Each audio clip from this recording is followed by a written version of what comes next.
Si Alona ay 46 na taong gulang, may maitim na kayumangging buhok na paminsan-minsan ay pinipinturang pula, na para bang naglalaban ang apoy at lupa. Bahagyang mataba siya, may dibdib na sukat 4, na nagbibigay ng tamang hugis sa kanyang katawan. Isa siyang accountant sa isang lokal na pabrika sa bayan ng Lipa, Batangas, na itinayo ng mga dayuhan mga 5 taon na ang nakakaraan. Mahigit kalahati ng mga residente sa kanilang bayan ay nagtatrabaho doon. Kasado si Alona at hindi kailanman nagtaksil sa kanyang asawa dahil nasisiyahan siya sa kanilang relasyon. Siya ang uri ng babae na kayang iparamdam sa isang lalaki na siya ang hari ng mundo. Mayroon siyang anak na lalaki na si Rico, 25 taong gulang, nagtapos sa isang lokal na kolehiyo at nakapaglingkod sa militar.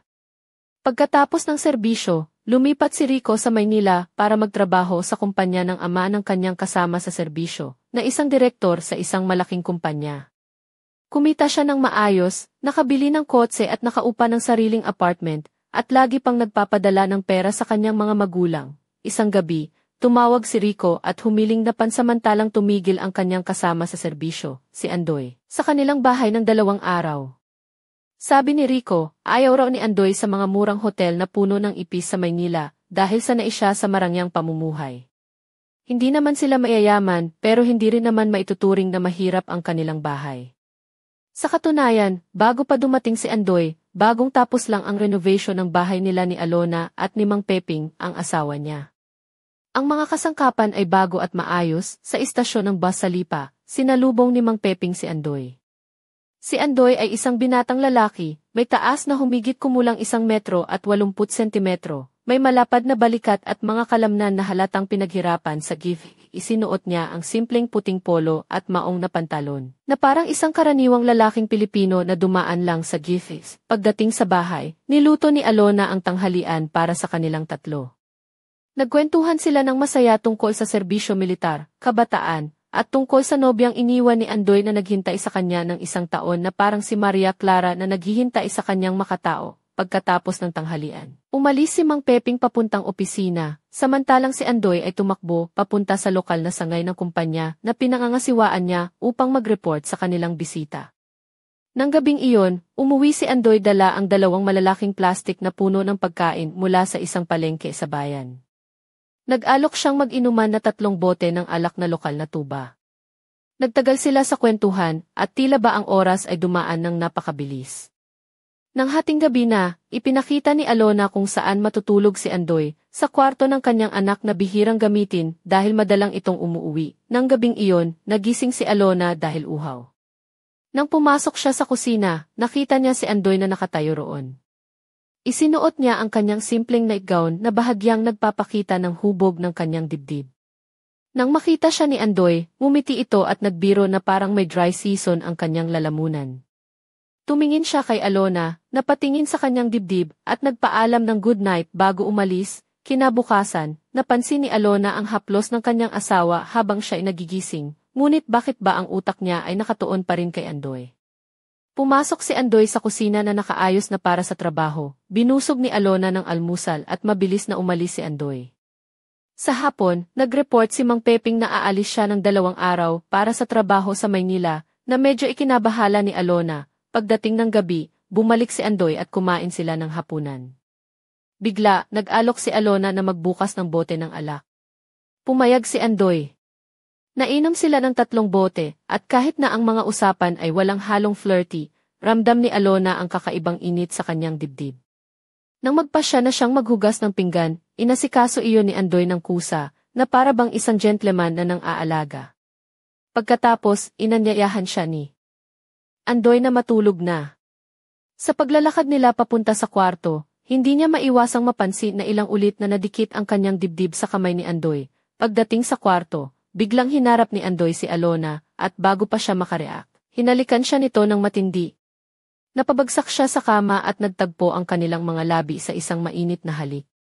Ramdam ni Alona ang dahan-dahang pagdampi ng mga labi ni Andoy sa kanyang liig. At bigla siyang yayanig ng kakaibang kilabot na para bang nawalan siya ng malay sa sandaling iyon.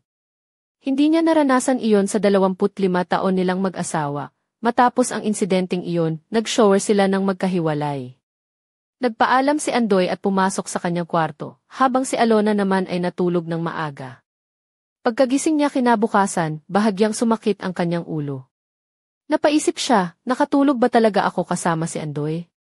Akala niya panaginip lang iyon, pagkalipas ng 1 oras, lumabas si Andoy mula sa kwarto, umiwas ang tingin. Nag-almusal silang tahimik hanggang sa siya ang nagbukas ng usapan. Sinabi ni Andoy na nagustuhan niya ang nangyari kagabi at humingi ng paumanhin sa sarili dahil hindi siya nakakontrol. Ang mga mature na babae kasi ang mahina ko, ang sabi niya. Nangako siyang hindi niya ito ikukwento sa kahit kanino, lalo na kay Rico. Kung gusto ni Alona, pwede nilang kalimutan ang lahat ng ito. Hindi alam ni Alona kung bakit, pero naging kalmado siya sa mga sinabi ni Andoy. Bigla siyang hinawakan ni Andoy sa kamay at dinala sa kwarto. Ganyan lang ang ginawa niya sa akin, di ba? Naisip niya habang nakangiti na hindi niya naramdaman mula sa asawa niya. Pagkatapos, nag-shower si Andoy, nagpaalam ng maayos at umalis ng maaga.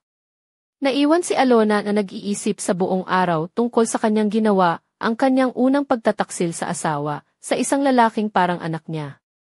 Pero sa kabila nito, naisip niya na naranasan niya rin ang kasiyahan at baka may bago silang subukan ni Mang Peping sa kanilang buhay mag-asawa. Ngunit may isang lihim na hindi niya alam, isang lihim na maaaring magbago sa lahat ng bagay. Isang lihim na si Andoy ay dala-dala pa rin sa kanyang puso at hindi pa handang ibahagi. Ano kaya ang tunay na dahilan ng pagbisita ni Andoy? At ano ang magiging epekto nito sa buhay ni Alona at ng kanyang pamilya? Ang kwento ay nagsisimula pa lamang. Sa sumunod na umaga, nagising si Alona nang may kakaibang init sa kanyang balat. Nakahalo sa kanyang isipan ang mga alaala ng gabing iyon, ang halik ni Andoy, ang maalab na haplos, ang init ng katawan niya sa harap ng isang lalaki na hindi ang kanyang asawa. Nasa kanyang dibdib ang isang lumang rosaryo na suot niya palagi, na parang sumisigaw sa kanya na huwag magpakasira. Ngunit ang mata niya ay tila naglalaway sa alaala ng halos nakalalasong halik ni Andoy. Nakapajama si Alona, puting tela na bahagyang manipis, may mga borda sa gilid na parang mga alon ng dagat sa baybayin ng Batangas. Ang mga spaghetti strap nito ay nakadulas sa balikat niya, na para bang sinasabi ng katawan niya na huwag mo akong pahirapan. Ang kanyang mga paa ay nakaslide sa mga tsinelas na gawa sa ratan, simpleng gamit pero komportable sa kanyang bahay. Habang naglalakad siya papuntang kusina, napatingin siya sa salamin sa pinto ng aparador. Nakita niya ang sarili, ang mga matang puno ng pag-aalinlangan, ang mga labi na tila ba naghahanap ng bago. Napakunot siya ng noo, tila may gustong sabihin ang puso niya, ngunit natatakot itong ilabas. Doon sa kusina, niluto niya ang kanyang paboritong sinangag at pritong itlog, simple lang, pero may tamang alat at tamis sa bawat kagat. Nang biglang bumukas ang pinto, pumasok si Mang Peping, may dalang dyaryo at may ngiti sa labi. Ngunit may kakaiba sa mga mata niya, tila may tinatago. Alona, mahal, may trabaho sana akong ipaalam sa'yo, sabi niya habang pinipisil ang balikat niya. Pero teka, parang may bago kang amoy Bango ng kape, oh. May halong pabango ng ibang babae, napailing si Alona, pilit na umiti, ay walang anuman, Peping. Siguro yung bagong sabon lang sa paliguan. Ngunit alam niyang nakita ni Mang Peping ang hindi niya sinasabi, habang nag-uusap sila, biglang tumunog ang telepono ni Alona. Ang pangalan sa screen ay hindi niya inaasahan, Rico. Nilabas niya ang telepono at sinagot. Sa kabilang linya, malakas ang boses ni Rico, may problema ako. Kailangan kitang kausapin ng personal. Hindi ito pwedeng sa telepono lang, nagkatinginan sina Alona at Mang Peping. Ang bigat ng sandali ay parang isang bagyong paparating sa kanilang tahimik na buhay sa lipa. Ano kaya ang dala ng anak nila? At ano ang magiging epekto nito sa lihim na nag-umpisa kagabi? Hindi pa natatapos ang kwento ni Alona.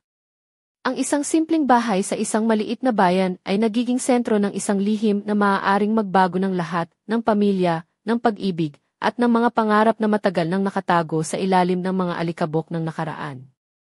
At sa likod ng mga bintana, may nagmamasid na anino na tila ba may hawak na lihim na magpapabago sa takbo ng kanilang buhay. Sino kaya siya? At ano ang kanyang tunay na motibo? Maya-maya, dumating si Rico sa kanilang bahay sa lipa, suot ang simpleng polo at maong na pantalon, dala ang backpack na halatang puno ng mga dokumento at mga lihim na hindi pa niya ibinubunyag. Sa kanyang mukha, kitang-kita ang pagod at alalahanin, parang isang sundalong bumalik mula sa digmaan, ngunit dala ang mga sugat na hindi nakikita sa balat.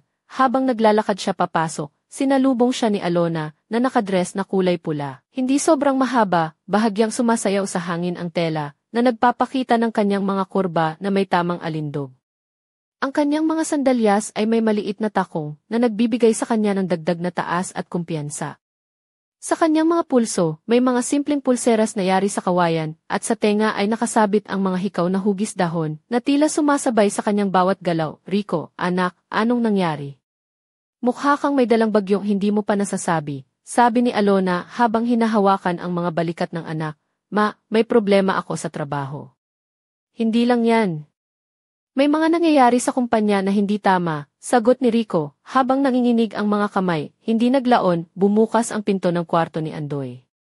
Lumabas si Andoy na mukhang may dalang mabigat na iniisip. Suot niya ang puting polo na bahagyang basa sa pawis, at maong na pantalon na medyo kupas na sa gilid. Ang mga mata niya ay nakatuon sa sahig, habang pilit sinusubukan na itago ang kaba sa kanyang mukha. Nakikita niyo ba siya? Bulong ni Alona kay Mang Peping na parang may nalalaman siya sa mga pinagdaraanan ni Andoy. Parang may tinatago siya, si Mang Peping naman ay may nakatagong galak sa mga mata, tila ba may alam siya na hindi pa niya sinasabi. Alona, anak, may mga bagay na mas mabuting malaman natin ng paisa-isa. Sabi ni Mang Peping habang pinipisil ang kamay ni Alona, sa gitna ng tensyon, biglang tumunog ang telepono. Si Andoy ang sumagot, at nang marinig ni Alona ang tinig niya, napansin niyang may kakaibang sigla sa boses ni Andoy, parang may lihim na tagumpay na hindi pa niya nais ibahagi. Ma, papuntang Maynila na siya. Pero may sinabi siya sa akin kahapon na hindi ko pa maunawaan, wika ni Rico habang nakatitig sa mga mata ni Alona. Nang matapos ang tawag, naglakad si Andoy palabas ng bahay nang hindi man lang lumingon. Ngunit sa likod ng kanyang mga kilos, may kasamang misteryo, isang lihim na maaaring magbukas ng bagong kabanata sa buhay ng pamilyang ito. Habang pinagmamasdan siya ni Alona, napaisip siya, ano kaya ang tunay na dahilan ng pagdating ni Andoy? At ano ang magiging epekto nito sa akin, sa asawa ko, at lalo na kay Rico? Ang sagot ay nasa mga anino pa rin, naghihintay na mabunyag.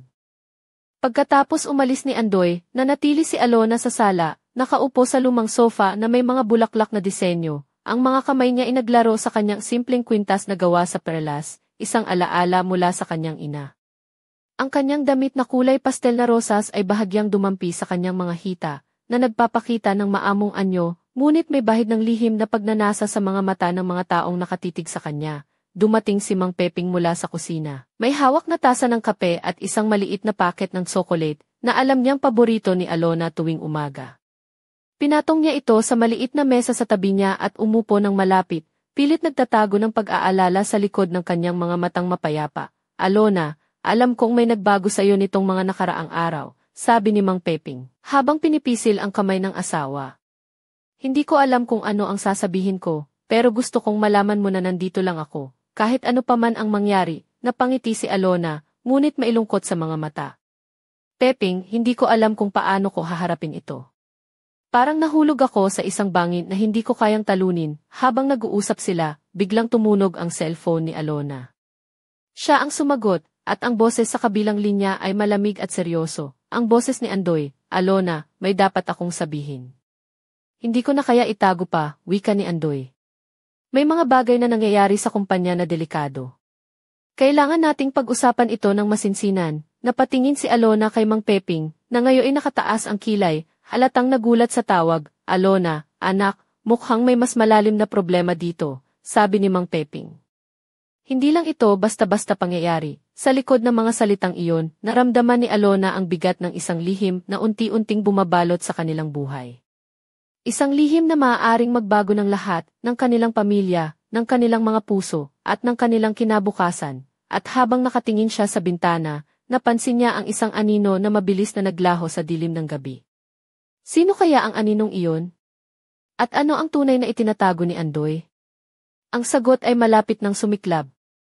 Sa sumunod na araw, dumating si Andoy sa bahay ng maaga, suot ang itim na polo at maong na pantalon na medyo upas na sa mga gilid, na para bang dala-dala niya ang bigat ng mga sikreto. Ang kanyang mga mata ay malalim at tila may mga tanong na gustong sagutin, ngunit walang salita ang lumalabas sa kanyang bibig. Habang nakaupo si Alona sa balkonahe, nakasuot siya ng puting blusa na bahagyang transparent sa liwanag ng araw, na nagpapahiwatig ng kanyang pagiging malambing ngunit may bahid ng pag-aalinlangan. Ang kanyang maong na palda ay sumasayaw sa simoy ng hangin, at ang mga hikaw na hugis bulaklak ay kumikislap sa kanyang mga tenga habang siya ay nagmumuni-muni. Lumapit si Andoy, dahan-dahang inilapit ang kamay sa balikat ni Alona. At sa isang malumanay na tinig, sinabi, "Alona, may mga bagay akong kailangan ipagtapat sa'yo. Hindi lang ito tungkol sa trabaho, kundi pati sa buhay natin." Nakita ni Alona ang lungkot at pagkabalisa sa mga mata ni Andoy, na para bang may mabigat na pasanin siyang gustong ibahagi. Ngunit bago pa man siya makapagsalita, biglang tumunog ang pinto.